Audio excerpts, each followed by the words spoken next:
पाठशाला में आज दुनिया के सबसे बड़े मंदिर का चैप्टर खोलने जा रहा हूं, जिसकी तस्वीरें आपको हैरान कर देंगी। ऐसा भव्य, इतना बड़ा मंदिर आपने कभी नहीं देखा होगा। आज आपको उस मंदिर की तस्वीरें दिखाऊंगा जो अयोध्या के राम मंदिर से भी बड़ा होगा, और आपको बताऊंगा कि अयोध्या के राम मंदिर से भी बड़ा मंदिर कहां बन रहा है।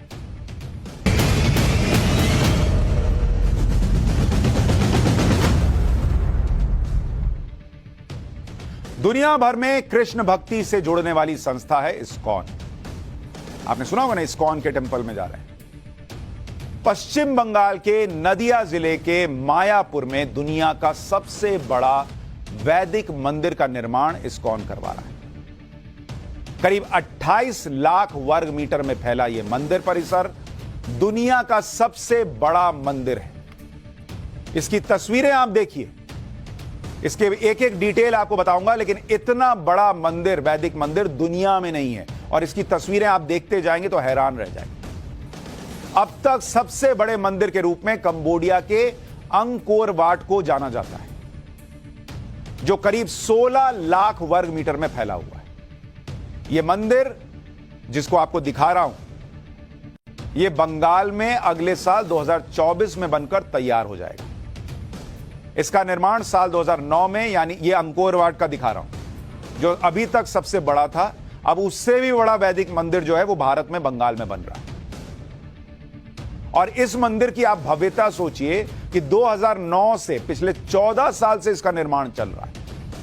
वैदिक मंदिर की विशालता का अंदाजा आप इस बात से भी लगा सकते हैं कि इसकी नींव करीब 100 फीट गहरी है, यानी जमीन में 10 मंजिला इमारत के बराबर नीचे इसकी नींव गई हुई है। मंदिर का निर्माण पूरा होने के बाद एक साथ 10,000 लोग भगवान कृष्ण के दर्शन कर सकेंगे, जबकि मंदिर परिसर में करीब 1 लाख लोग आराम से घूम सकते हैं। इतना बड़ा मंदिर बन रहा है। इस मंदिर की लागत करीब 1,000 करोड़ रुपए आएगी, और सबसे बड़ी बात यह कि मंदिर भारत की आध्यात्मिक, सांस्कृतिक और ब्रह्मांड के वैदिक मॉडल का सबसे बड़ा केंद्र होगा। इसके बारे में आपको आगे बताऊंगा, लेकिन उससे पहले इस मंदिर की भव्यता और विशालता के बारे में आपको बता देता हूं। इसके लिए इस मंदिर की तुलना दुनिया के दूसरे पवित्र स्थान और ऐतिहासिक इमारतों से एक बार करके आपको बताता हूं, जिससे आपको पता चलेगा कि कितना बड़ा यह मंदिर है। धर्म से जुड़ी विशाल इमारतों की लिस्ट में एक नाम आता है हागिया सोफिया मस्जिद का, जिसे आया सोफिया मस्जिद भी कहते हैं। यह मस्जिद तुर्की के इस्तांबुल शहर में है, और इसकी कुल ऊंचाई 55 मीटर और चौड़ाई 5,997 वर्ग मीटर है। दूसरी इमारत है अपने देश में आगरा में जो ताजमहल है। इसकी ऊंचाई 73 मीटर है, चौड़ाई 32,892 वर्ग मीटर। तीसरे नंबर पर लंदन की सेंट पॉल कैथेड्रल चर्च है। इसकी ऊंचाई 111 मीटर है और चौड़ाई 11,838 वर्ग मीटर है। और अब आपको वो वैदिक मंदिर दिखा रहा हूं जो बंगाल में बन रहा है। इसकी कुल ऊंचाई 113 मीटर और चौड़ाई 65,032 वर्ग मीटर में फैला है।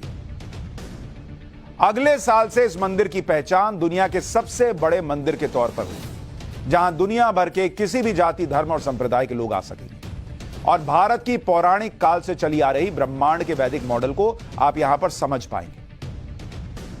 इस मंदिर का सबसे बड़ा आकर्षण का केंद्र इसके 3 शिखर हैं। इसलिए पहले आपको इन विशाल शिखर के बारे में बता देता हूं। जो बीच में आप हिस्सा देख रहे हैं, यह मुख्य शिखर है, वैदिक ब्रह्मांडीय झूमर। इसके बारे में आपको आगे बताऊंगा। दूसरा शिखर जो देख रहे हैं वो वेस्ट विंग है, भगवान विष्णु के अवतार भगवान नरसिंह देव का मंदिर।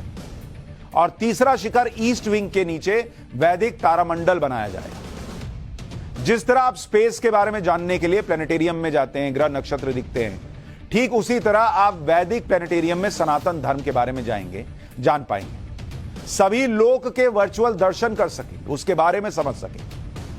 और इन शिखरों पर आप देखिएगा सोने की परत चढ़ाई गई।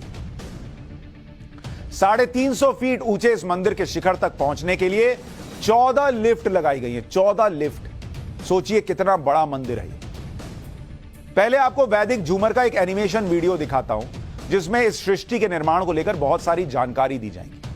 यहां आकर यह समझ सकेंगे कि यह दुनिया किसने, कब और क्यों बनाई, दुनिया बनाने के पीछे का उद्देश्य क्या है। यह एनिमेशन वीडियो है जो वहां लोगों को दिखाया जाएगा। इस बात को वैदिक झूमर में दर्शाया जाएगा। इसलिए इसे इस मंदिर को दुनिया का वैदिक मंदिर कहा जा रहा है। आमतौर पर यह बताया जाता है कि करोड़ों अरबों साल पहले खगोलीय घटना से ब्रह्मांड और पृथ्वी जैसे दूसरे ग्रहों की उत्पत्ति हुई, लेकिन सनातन धर्म और शास्त्रों के अनुसार इसके पीछे पूरा विज्ञान है, जिसके बारे में बहुत पहले वेदों में लिखा जा चुका है।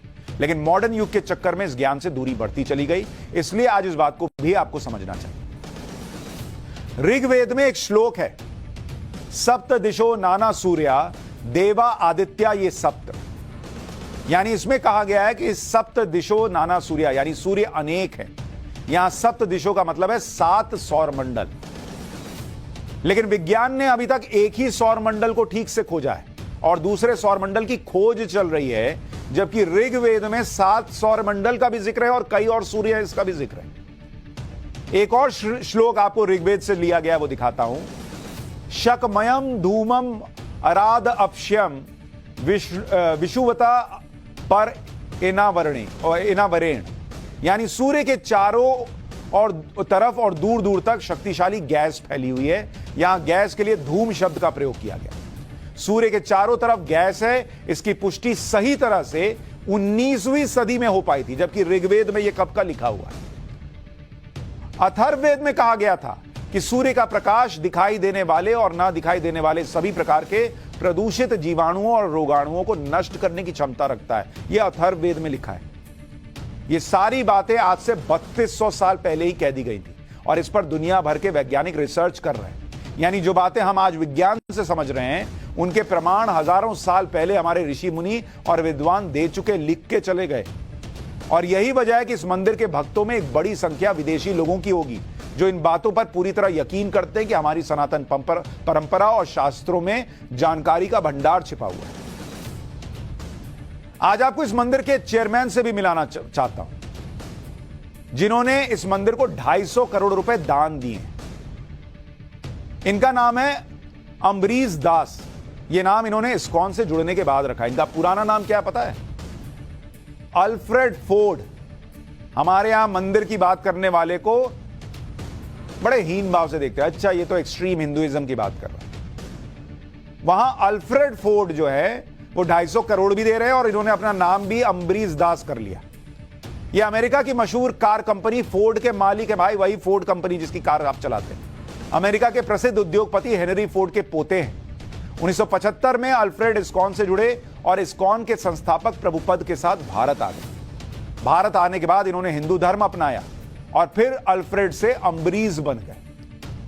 अल्फ्रेड तमाम ऐशो आराम को छोड़कर कृष्ण भक्ति के साथ भारत की सनातन परंपरा के बारे में सीख रहे हैं, प्रचार कर रहे हैं।